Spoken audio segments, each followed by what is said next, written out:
Alam mo ba kung gaano kaimportante ang unang 30 seconds sa sales? Diyan agad nalalaman kung pagkakatiwalaan ka o hindi. Kasi sa totoo lang, first impression lasts. At sa sales, bihira kang mabigyan ng second chance.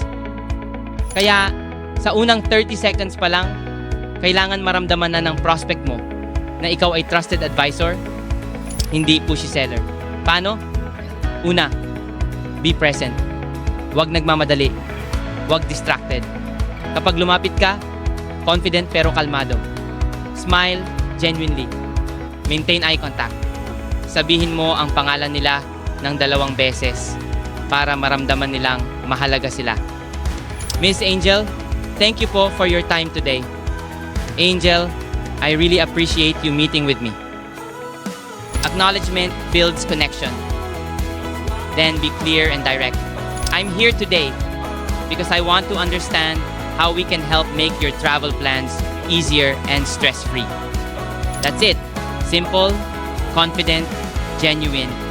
Dahil sa sales, minsan hindi mo kailangan ng script. Kailangan mo lang ng tamang presence sa unang 30 seconds.